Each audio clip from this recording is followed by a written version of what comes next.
Stop. FreedConn TCOM-SC promises long-range, crystal-clear helmet comms with an LCD screen, FM radio, and advanced noise control at a budget price. Either we've reached budget intercom utopia or we're about to hit expensive confusion.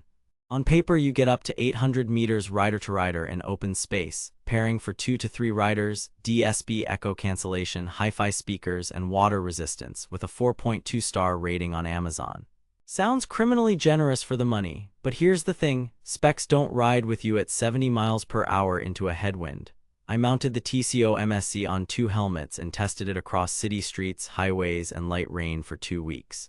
I've put the direct link to check current pricing in the description, but before you click anything, let me show you what I discovered after 2 weeks of testing.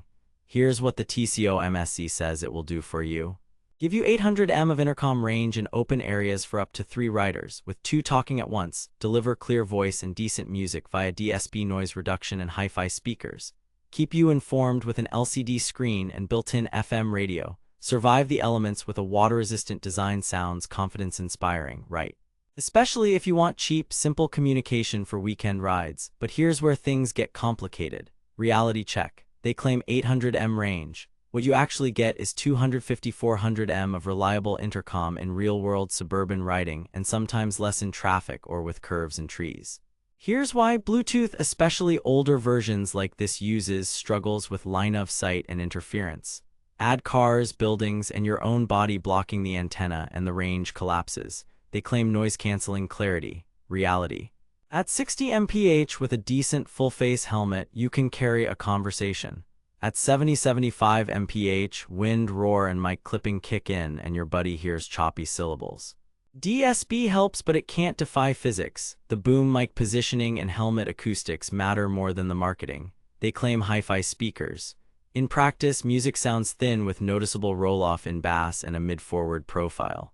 Podcasts are fine. Music at highway speed gets harsh as you max volume, and you'll still be straining to hear above 65 mph. They claim FM radio for fun. Reality, FM works, but reception is spotty.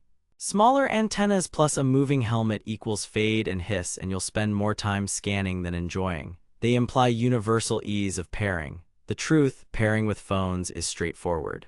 Pairing intercom across brands is hit or miss, and even when it works, you might lose some functionality or get random dropouts.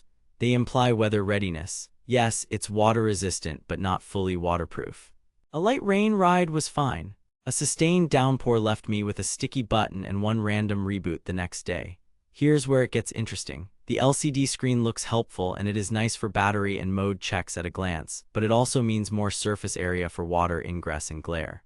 Let's be real, at this price you aren't getting Sena or Cardo-level mesh stability or wind noise handling.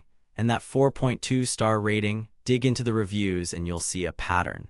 Happy casual riders at city speeds, frustrated commuters at highway speeds, and consistent comments about volume and range being optimistic. Sound quality. Voice calls are intelligible up to about 60-65 mph with a decent seal on your helmet. Music quality is passable at low to medium speeds.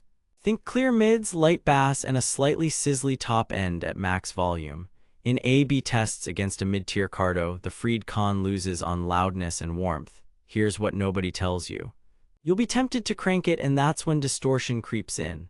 Battery life. The marketing commonly cites full-day use. In my tests, I got roughly 7-9 hours of mixed intercom and music, and closer to 5-6 hours if I ran FM, GPS prompts, and frequent intercom.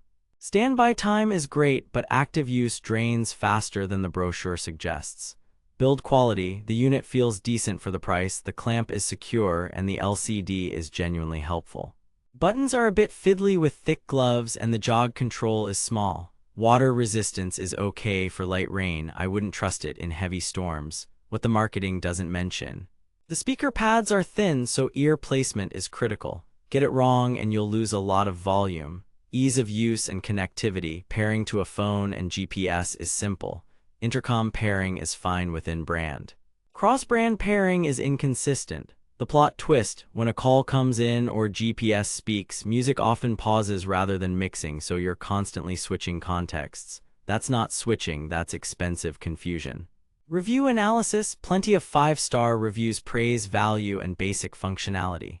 Lower star reviews repeatedly mention limited volume at speed, shorter than claimed range, and water resistance that's good but not bomb-proof.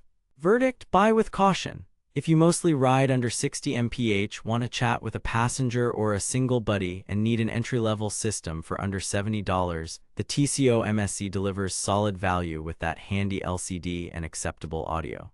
But skip this if you want reliable long-range group comms, loud and rich music at highway speeds, or all-weather durability.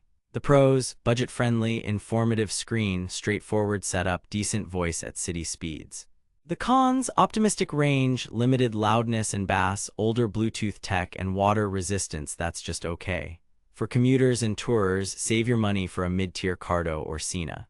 For casual weekend riders on a budget, it's worth it if you set realistic expectations. Stay sharp out there. Thanks for watching.